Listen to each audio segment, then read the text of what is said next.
예, 트럼프 미국 대통령이 오늘 아침에 한미 자동차 관세를 25%로 인상하겠다라고 밝혔습니다. 이 내용을 포함한 정치권 이슈들 오늘 두 분과 함께 이야기 나눠보겠습니다.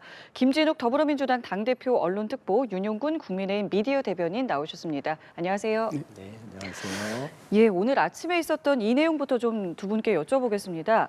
트럼프 미국 대통령이 오늘 아침에 SNS를 통해서 상호 관세를 15%에서 25%로 인상하겠다라고 밝혔습니다. 그러면서 이유로 든 게 지금 그러니까 국회에서 합의를 좀 지키지 않았다.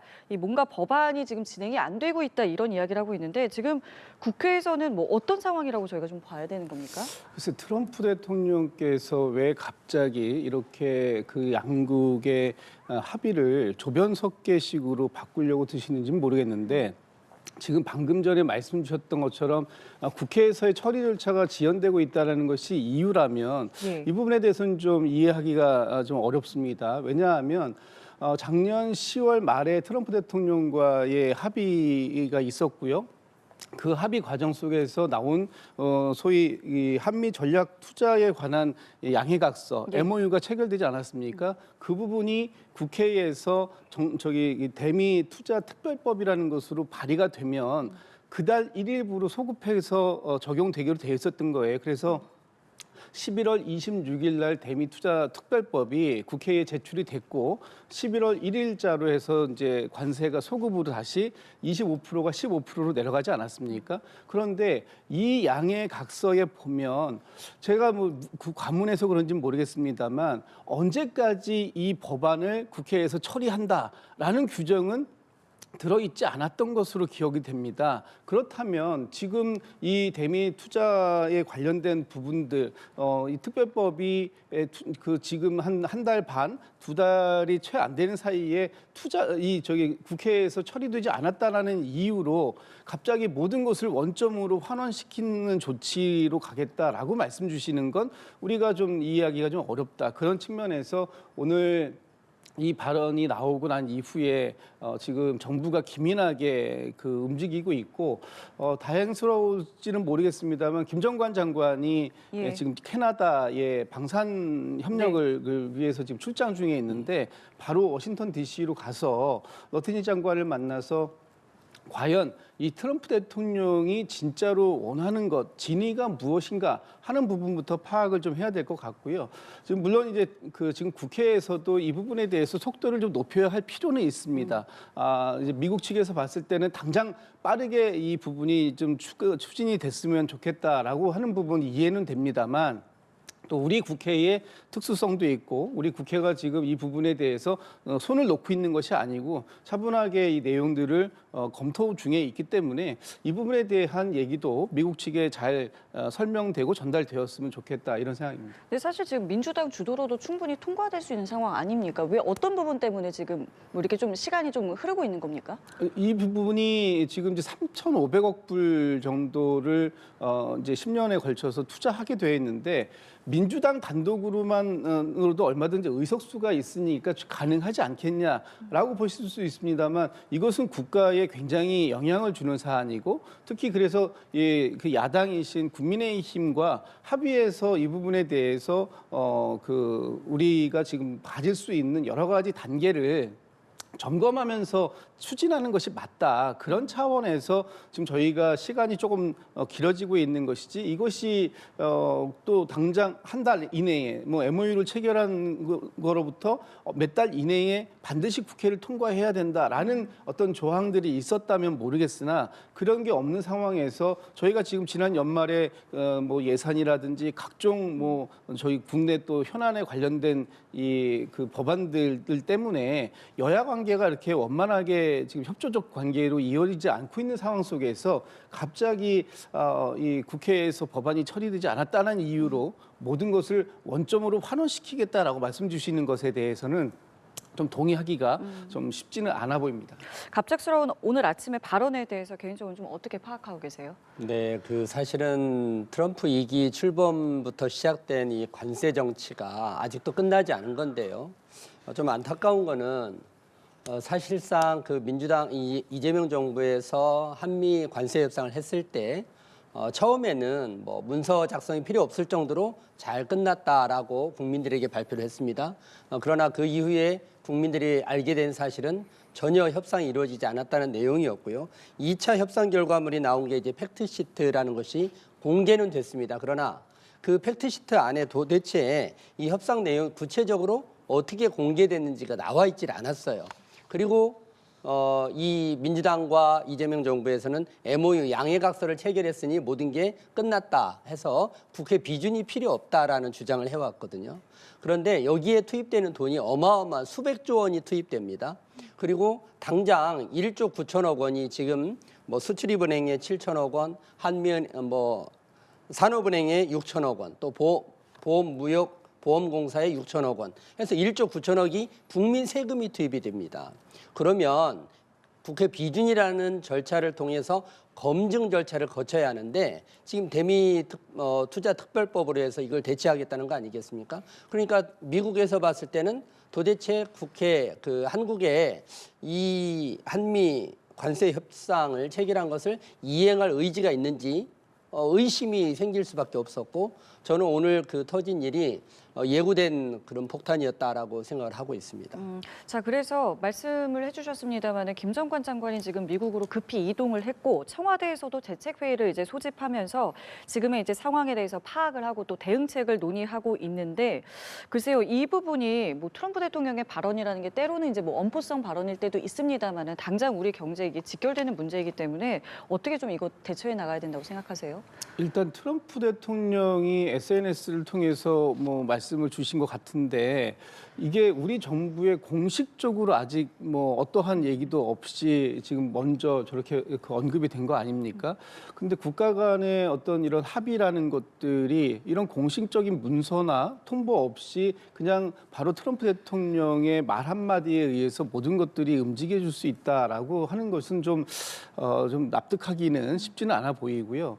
다만 어쨌든 트럼프 대통령이 앞으로 이런 방향으로 빠르게 처리가 안 되면 하겠다라는 의지를 보인 것이라면 그 부분에 대해서 우리 정부도 기민하게 대응해야 할 필요성이 있습니다. 그런데 지금 방금 전에도 말씀드렸습니다만 국회에서 이 대미투자특별법에 대한 인준이 왜 안 되느냐, 이 특별법이 왜 통과가 안 되느냐라는 부분에 대한 문제 제기이기 때문에 아마도 신속하게 또 국회의 역할, 정부는 정부의 역할이 있습니다만 또 국회에 지금 법안이 11월 말에 상정이 되고 지금 그 이후에 후속적인 조치가 이루어지지 않은 것에 대한 또 불만의 표시다라고 본다면 국회에서 조금 더 신속하게 여야가 이 부분에 대한 논의를 진행해야 할 필요성 생겼다고 보고요. 1차적으로는 현재 미국의 정확한 입장이 무엇인지 그 부분을 파악하는 것이 될 것 같고요. 두 번째는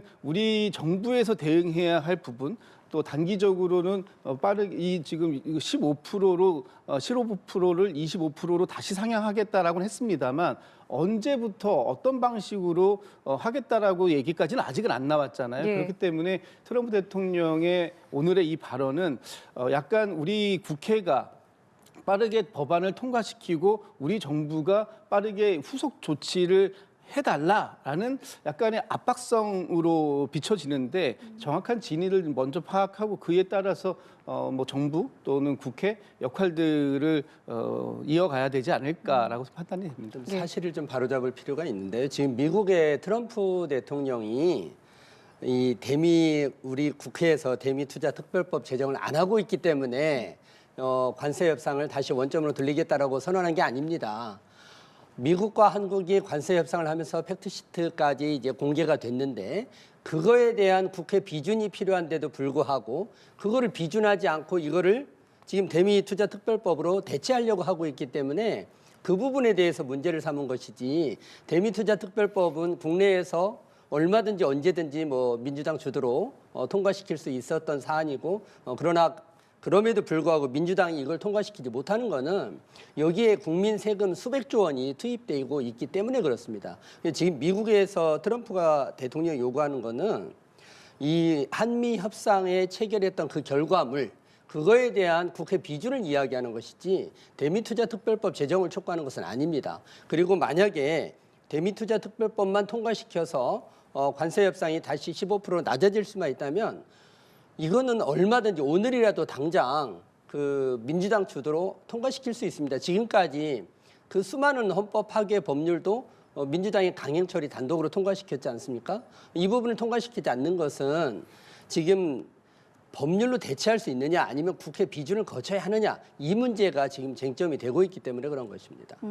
알겠습니다. 지금 일단은 정부에서도 이 부분에 대한 이제 파악을 하고 있는 상황이기 때문에 후속 속보가 들어오면 저희도 바로 좀 전해드리겠고요. 이번에는 저희가 이제 앞으로 다루게 될 주제들을 먼저 영상으로 보시고 대담을 또 이어가도록 하겠습니다. 함께 보시죠.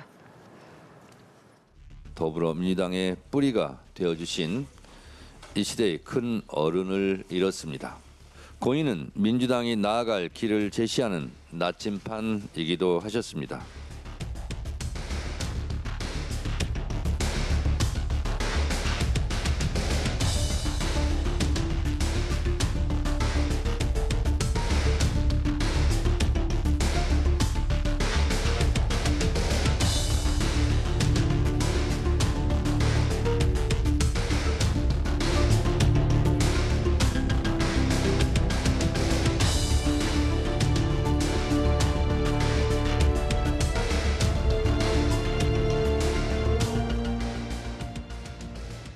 예, 먼저 이 주제부터 다뤄보겠습니다. 이해찬 수석 부의장의 장례가 오늘부터 이제 닷새 동안 기관 사회장으로 치러지게 됩니다.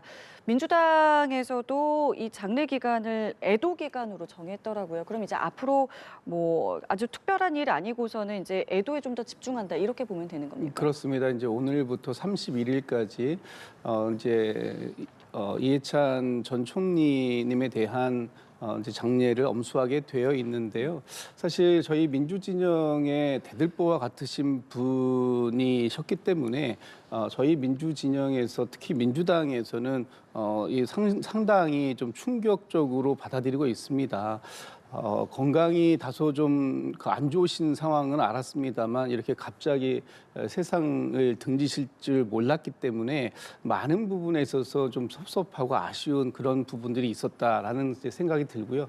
오늘 아침에 이제 운구 절차를 마무리하고 지금 빈소가 마련 중인데 오늘서부터 5일 동안 이제 뭐 민주평통의 기관과 또 저희 시민사회 쪽에 특히 민주당을 중심으로 한 이런 그 진보 진영에서의 사회장까지 같이 이루어지게 되어 있기 때문에 저희가 저희 그동안 민주진영의 이해찬 저희 전 총리께서 많은 업적을 남기셨던 부분들을 추모하고 기리는 부분들을 최우선으로 하려고 하고요. 그런 차원에서 저희가 31일 장례가 끝나는 그 기간 동안을 특별히 애도 기간으로 정하고 예. 추모의 좀 그 기간으로 정해서 과급적이면은 정쟁적인 요소를 저희들이 얘기하지 않고 오로지 국가와 민족 그리고 우리나라의 민주주의를 위해 헌신하셨던 저희 상임 고문님의 명복을 비는 때 전력을 다할 그런 계획을 갖고 있습니다. 예, 자 이렇게 오늘부터 이제 닷새간 장례가 치러지고 사실 또 하나 이제 주목되는 것 중에 하나가 북한에서 혹시 뭐 조전을 보내거나 아니면 조문을 올지 이 부분에도 이제 관심이 쏠리고 있는데 그 가능성에 대해서는 좀 어떻게 보세요? 먼저 우리 이해찬 민주평통 수석부위원장님은 정말 원칙주의자이면서 깐깐한 원칙주의자로 이제 정평이 나 있었고요.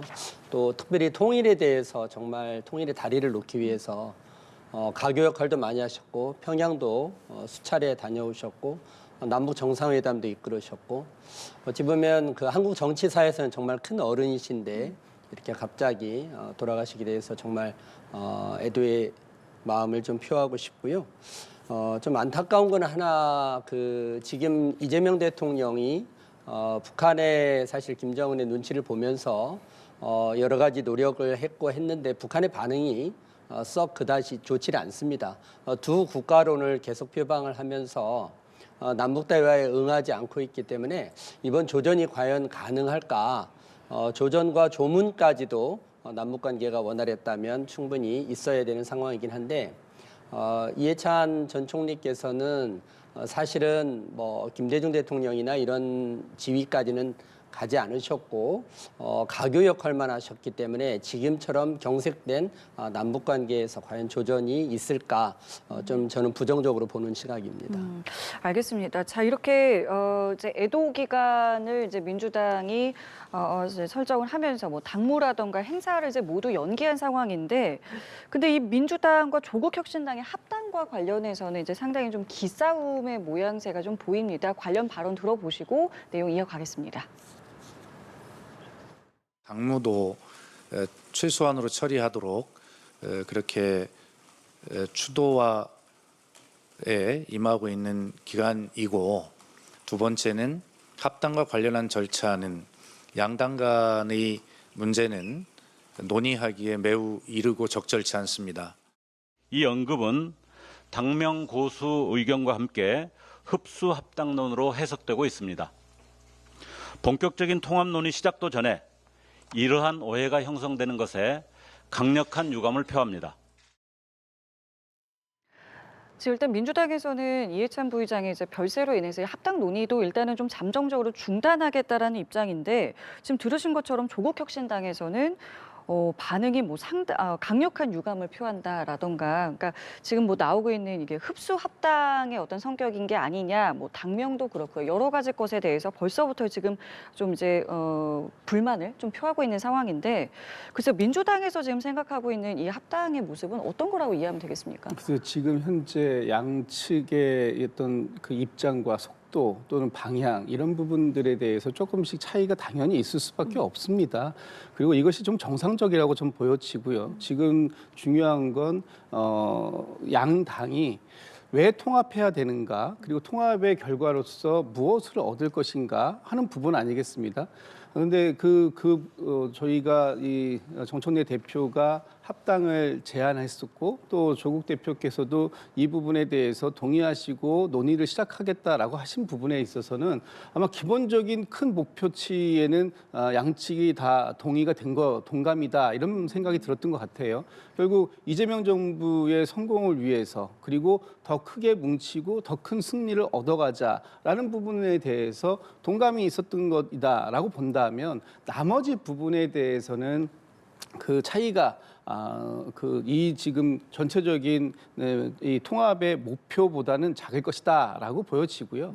지금 뭐 오늘 저희가 뭐 이런 부분들을 논평하거나 하는 부분을 좀 자제해야 함에도 불구하고 또 언론께서는 궁금해하시니까 말씀을 좀 드리면, 일단 양당이 이제 통합이 필요한 부분에 대해서 공감을 이루었고, 이 부분에 대해서 민주당 또는 조국혁신당의 당원들께서 얼마만큼 이 부분에 동의해 주실 수 있는가 하는 부분에 대한 이제 논의를 시작하면 됩니다. 그리고 거기에서 통합이 지금 필요하다라는 이 당원들의 동의가 있다면, 그 다음부터 구체적인 통합 방식이라든가 절차, 이런 부분을 논의하면 되는데, 지금 너무 속도가 빠른 게 아니었을까? 전체적으로 크게 다 섞일 수 있다. 그리고 양측의 DNA라는 것이 얼마든지 우리가 하나의 뿌리에서 시작됐기 때문에 어우러질 수 있다라는 원론적인 당의 사무총장의 말씀에, 이것이 흡수 통합이냐 아니면 뭐 그 우리의 정체성은 우리가 가져가야 되는 거 아니냐, 이런 식의 논쟁으로 이제 가게 되면 결국은 아직도 이 통합 자체가 필요하냐부터 따져야 되는 이 첫걸음을 떼지도 않았는데, 마치 갓난 아이가 지금 걸음마도 시작되지 않은 상태에서 왜 뛰어서 목표 지점까지 달려오지 않았느냐라는 그런 타박을 하는 것처럼 들릴 수 있기 때문에, 이제부터 차근차근 단계를 밟아 나가면 될 일이고요. 특히 이번 주만큼은 양당에서 이와 관련된 논평은 좀 자제하시고, 우리 그 좀 전에 말씀이 있었던 이해찬 전 국무총리님에 대한 추모를 좀 함께 해주시면서 통합의 또 다른 그 모습으로 나아가시면 어떨까라는 그런 제안의 말씀 좀 드리고 싶습니다. 일단 현재까지의 상황을 어떻게 좀 보고 계세요? 저는 뭐 그 민주당과 조국혁신당의 통합 논의가 나왔을 때 뭐 그렇게 놀라지는 않았습니다. 그 이준석 대표의 말을 빌리자면 서로 다른 집인 줄 알았는데 전화를 해보니까 중국 음식점인 줄 알고 이제 시켰는데 맛이 똑같다라는 거 아니겠습니까? 그래서 나중에 알고 보니 한 집에 그 전화번호만 2개였다 그런 이야기가 있는데요. 저는 사실은 왜 정청래 대표가 갑자기 조국 대표하고 합당을 하자고 했을까? 모종의 협상이 끝났기 때문에 그렇다라고 보여집니다. 왜냐하면 조국 대표 입장에서는 조국 혁신당 입장에서는 지방선거를 앞두고 자생할 수는 없습니다. 더 이상 이제 한계치가 왔고요. 실제 그 조국 대표 입장에서는 보궐선거를 하든지 아니면 광역단체장에 출마를 해서 반드시 부활을 해야 되는 그런 절박한 환경에 처해 있고요. 또 정청래 대표 입장에서는 차기 당대표 선거에서 이겨야 본인이 공천권을 갖고 그래야 차기 대권의 발판을 마련할 수 있기 때문에 조국 대표한테 다음을 기약하면 서로 윈윈이다 이렇게 판단했을 겁니다. 그래서 아마 갑작스럽게 이렇게 그 최고위원회 의결도 없이 합당을 제안하지 않았나 이렇게 생각을 합니다. 알겠습니다. 자, 이번에는 국민의힘 상황도 살펴보겠습니다. 국민의힘 내부는 한동훈 전 대표 제명 문제와 김종혁 전 최고위원의 탈당 권유 문제로 시끄럽습니다. 관련 발언 듣고 대담 이어가겠습니다. 내부 총질, 내부 싸움 안 된다 하는 것에는 뜻이 모였는데 지금 최고위에서 한동훈 전 대표에 대한 지금 징계를 어떻게 할 것인가 하는 것에 대해서는 뭐 서로 또 의견 교환이 있었습니다. 자, 일단은 김종혁 전 최고위원 이야기를 좀 해보면 윤리위에서 탈당 권유를 결정을 했는데 이게 당무위에서의 징계보다 좀 높은 수위 아니겠습니까? 이게 왜 이렇게 나온 건지 배경부터 좀 들어볼까요? 원래 그 김종혁 지금 이제 당협위원장이었고요. 예. 전 최고위원이었는데 김종혁 당협위원장은 사실은 그 우리 국민의힘에 소속되어 있었지만 그 한동훈 전 대표의 어떤 개인 자기가 생각하는 주군을 위해서 그동안 수없이 당의 당원들을 공격하고 국민의힘을 공격하고 아주 입에 담기 어려운 그런 말로써 우리 당의 명예를 훼손하고 실추시켜 왔습니다.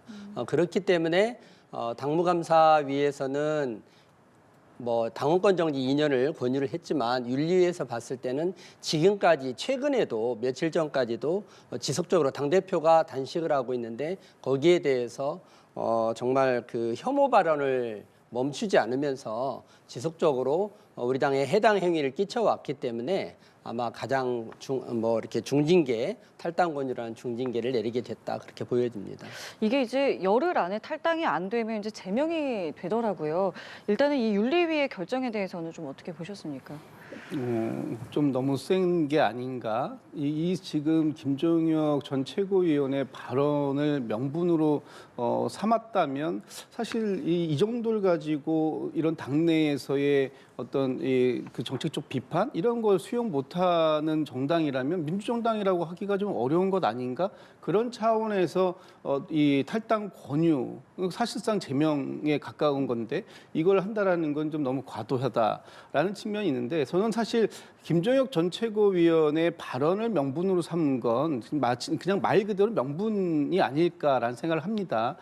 결론은 김종혁 전 최고위원과 한동훈 전 대표가 워낙 가까운 관계이고 지금도 한동훈 전 대표와 함께 움직이는 그래서 소위 친한계를 형성하는 데 김종혁 전 최고위원이 주도적인 역할을 하고 있다라고 봤고 한동훈 전 대표와 한동훈 전 대표와 함께하는 사람들은 당에서 나가달라라는 것에 대한 명확한 신호가 이 탈당 권유로 왔다. 이 지금 김종혁 전 최고위원이 당무감사인가요? 거기에서 당원권 정지 2년의 처분을 받았던 거 아닙니까? 그럼에도 불구하고 마지막에 윤리위원회에서 제명에 가까운 그런 효과가 제명의 효과를 낼 수 있는 걸 얘기했다면 이제 한동훈 전 대표에 대해서도 똑같은 결정을 최고위가 의결하겠구나라는 어떤 예고편적 성격을 가지고 있다라고 볼 수밖에 없을 것 같습니다. 어, 네, 또- 좀 예, 예. 사실관계를 바로잡아야 되는데 당무감사위원회에서는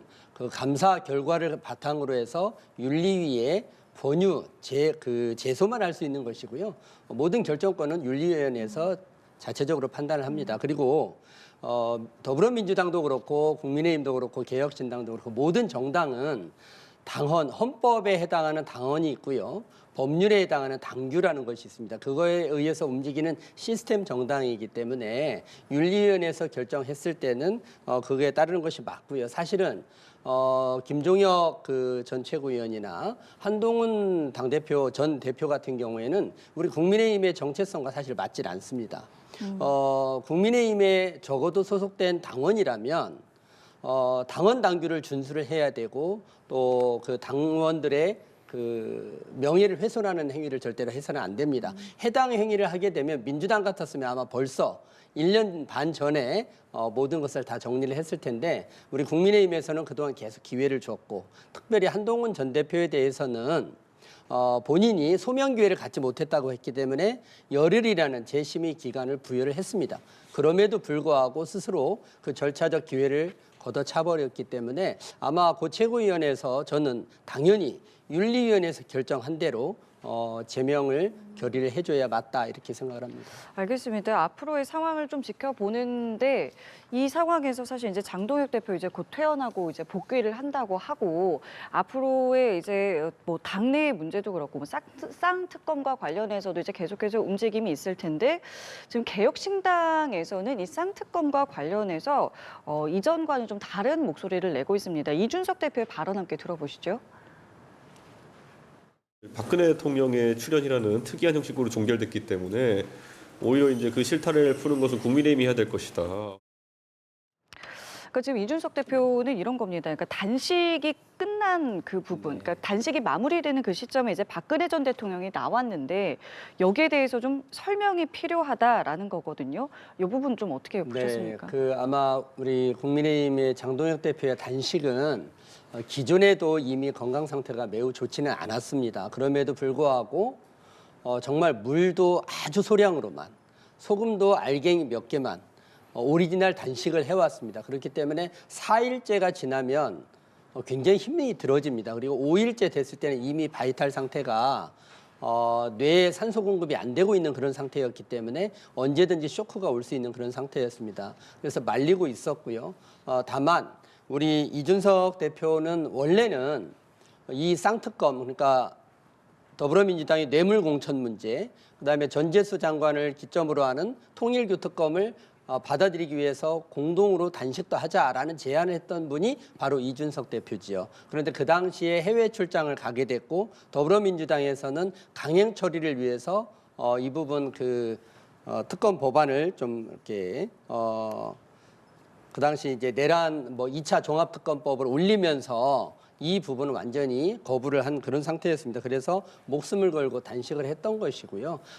그럼에도 불구하고 박근혜 대통령이 방문을 해서 단식 중단을 요청했던 것은 더 이상 만약에 그날은 원래 오후에는 저희가 강제적으로라도 병원으로 후송을 할 예정에 있었습니다. 그런데 박근혜 대통령이 오전에 도착하셔서 요청을 하셨기 때문에 그 단식 중단을 요청을 받아들이고 더 큰 투쟁, 앞으로 반드시 이 뇌물공천 특별법, 통일교 게이트 특별법은 반드시 통과를 시켜야 되기 때문에 장동혁 대표가 단식을 중단했던 것이지 박근혜 대통령 때문에 중단했다. 그것은 전혀 사실이 아닙니다. 근데 지금 개혁신당에서 어쨌든 그래서 설명이 좀 필요하다. 입장 확실히 내놓으라고 하는데 이 부분에 대해서는 국민의힘에서 아마 입장 이준석 내놓을 대표가 생각이 그렇게 말씀하신 이유는 뭐냐면 예. 본인의 어떤 미안함도 저는 첫 번째 있었다고 보여지고요. 본인이 동참을 못했고 개혁신당이 아무런 기여를 하지 못한 거 아니겠습니까? 그렇기 때문에 개혁신당에서도 이 특검 법안을 좀 통과시키는데 기여를 할 수 있는 시간적 여유를 달라 저는 그렇게 보여지고요. 이미 장동혁 대표께서는 그 부분을 이제 퇴원을 아직 퇴원을 때가 안 됐지만 퇴원을 하셨기 때문에 충분히 이준석 대표가 다시 만나서 이 특검 법안 통과를 위해서 어떻게 하겠다라는 이야기를 나누시지 않을까 그렇게 생각합니다. 이준석 대표가 왜 이 발언을 했는지에 대해서 이제 생각을 말씀해 주셨는데 어떻게 좀 보셨어요? 그러니까 이준석 대표의 발언에 답이 있어요. 특이한 형식으로 그 장동혁 대표의 단식이 종결됐다. 그 얘기는 뭐냐면 장동혁 대표의 단식이 명분적으로 쌍특검을 내세웠습니다만 그게 본질이 아니라 결국은 단식을 통해서 한동훈 전 대표 등에 대한 그 본인의 이 당내 입지를 명확하게 확고히 하겠다. 그리고 그 단식을 통해서 보수의 결집 또 보수의 통합 이런 부분을 목표로 하고 있는 거 아니냐라고 지금 이준석 대표도 이제 보고 있는 것 아닌가 저는 그렇게 해석이 되는데 결국 이준석 대표가 얘기하는 것처럼 정말로 이 쌍특검이 목표였다면 단식의 명분이었다면 그 단식의 목표의 명분에 맞는 방식으로 이 단식이 종료되었어야 되는데 그게 아니라 박근혜 전 대통령이 나타나면서 그리고 그 박근혜 전 대통령의 권유 한마디에 바로 알겠습니다라고 하면서 단식을 종료하는 것 이것이 과연 좀 정상적으로 최초의 명분을 살릴 수 있는 방식이었느냐라는 것에 대한 지금 의문을 제기한 것이다라고 보고요. 처음부터 애초에 장동혁 대표의 단식이 과연 쌍특검을 목표로 한 것이었을까? 지금 이 검경 합수본입니까? 거기에서 신천지와 관련된 많은 내용들이 보도로 나오고 있습니다. 특히 신천지가 뭐 필라테스 작전인가라는 것까지 짜가면서 아주 용의 주도하게 주도 면밀하게 조직적으로 국민의힘의 당원에 가입하는 그런 모습들 그래서 정교 유착을 하려고 했던 것들이 지금 나오고 있다 보니까 오히려 본인이 원했던 이 통일교특검 또는 민주당과 연관되어 있다고 하는 그 뭐 공천 헌금 뭐 뇌물 특검 이 부분에 대해서 빚이 완전히 발했다. 지금 상황에서 국민의힘이 받아야 되는 것은 오히려 통일교와 신천지를 합한 그런 특검을 지금 국민의힘은 수용할 수밖에 없는 처지로 가고 있는 거 아니냐. 그런 차원에서 이준석 대표가 더 이상 같이 합류해서 이 쌍특검에 대한 공조를 하기엔 어려운 측면이 있다. 아마 이 부분을 얘기한 것 같습니다. 짧게만 반박 좀 예. 하겠습니다. 그 신천지와 관련돼서는 국민의힘에서 특검을 하자라고 이미 저희가 제안을 했습니다. 역제안을. 다만 이 신천지 특검과 그 통일교 특검을 분리하자고 하는 이유는 뭐냐면 특검에서 시간을 끌게 하면서 통일교 특검은 안 하고 신천지 특검만 해버리게 되면 지난번에 민중기 특검이 이미 민주당의 그 통일교 게이트를 알고 있었으면서도 뭉개버리고 국민의힘에 대해서만 당사를 압수수색하고 이런 일들이 있었습니다.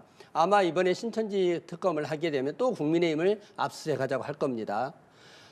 실제는 사실은 민주당과도 관련이 있기 때문에 민주당도 똑같이 당사 압수수색에서 당원 명부 찾아오면 국민의힘보다 당원 가입수가 2배가 더 많습니다. 신천지도 제가 정말 장담하건대 만약에 국민의힘의 그 당원 명부, 그다음에 민주당의 당원 명부 2개를 갖다 놓고 비교를 해보면 2배가 많을 겁니다. 추정입니다.